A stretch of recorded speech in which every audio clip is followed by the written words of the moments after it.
Hi everyone, here we'll solve the GATE Life Science 2025 question paper from microbiology sections. Now let's see the questions. This is the question number 69 from my GATE Excel paper. It states the Robert Koch used a meat infused nutrient medium for which one of the following purposes. If we see the Robert Koch,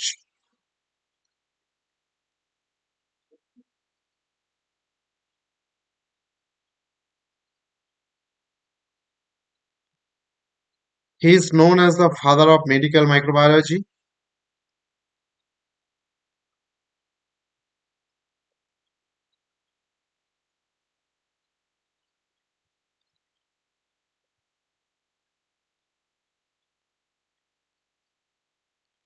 His worked on is famous for the Koch postulate. He also worked on anthrax,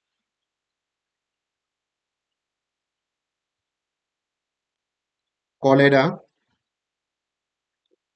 and tuberculosis disease. He also used the meat infused nutrient media to allow the growth of disease-causing microorganisms outside the host.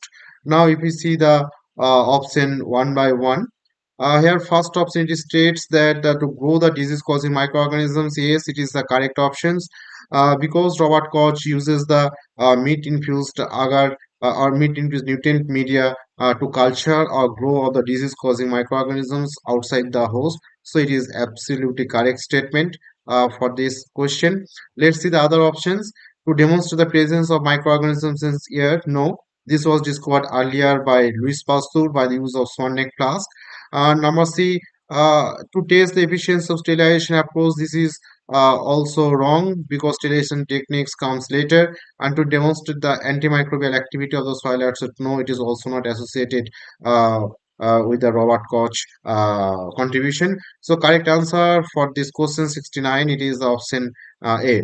Now coming to the next, it is the question number 71. It states that a bacterium obtains energy from chemical source by the oxidation of the reduced NO2 minus and CO2 as a principal carbon source. Which one of the following microbial groups of this bacterium belongs to?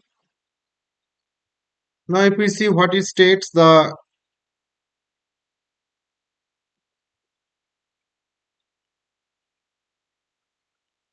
energy source of the bacteria and carbon source.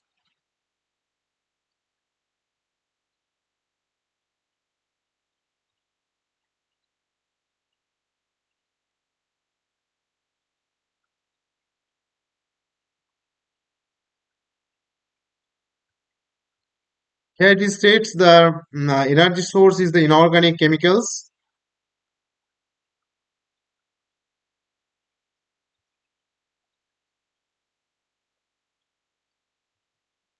That is in the oxidation of the reduced NO2 minus and carbon source it is CO2. So if a bacteria uses the inorganic chemicals as the energy source and CO2 as the carbon source, definitely that bacteria belongs to the group chemo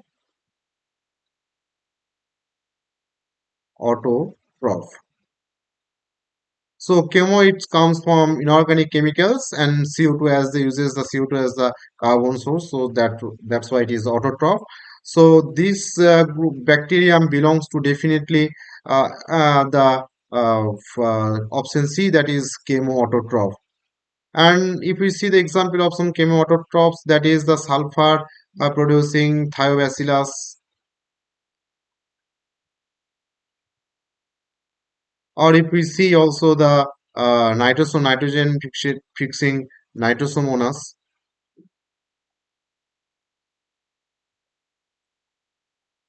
Example of the chemoautotrop group. So this is the correct answer for this answer. Now coming to the next question, that is question number 73. Which one of the following sites are the location of the ATP generation through the oxidative phosphorylation in Escherichia coli or E. coli? So if we see the E. coli, it is prokaryotes or bacteria. That's why they does not possess the mitochondria. So as the mitochondria is not present, there is no questions of presence of the mitochondria in and outer membrane. So what is the location of the oxidative phosphorylation process in E. coli or bacteria?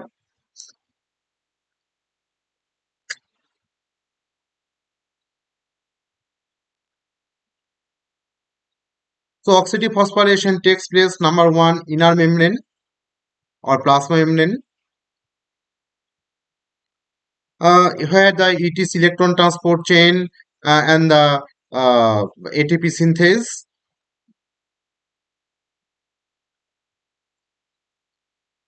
ATP synthesis is present, and they also form the proton gradient across the membrane. So inner membrane or plasma membrane is the site of oxidative phosphorylation firstly, and secondly it is the mesosome. Mesosome, it is nothing but the enfoldings of the inner membrane, and also here they also carrying the respiratory enzyme.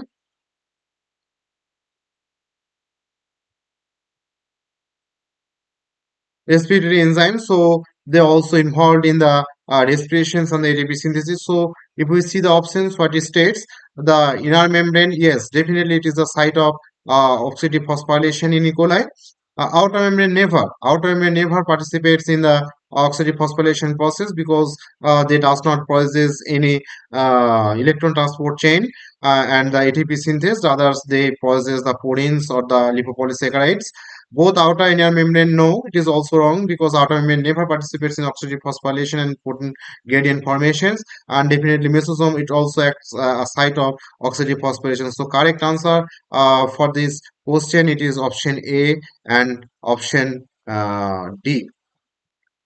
So thanks for watching.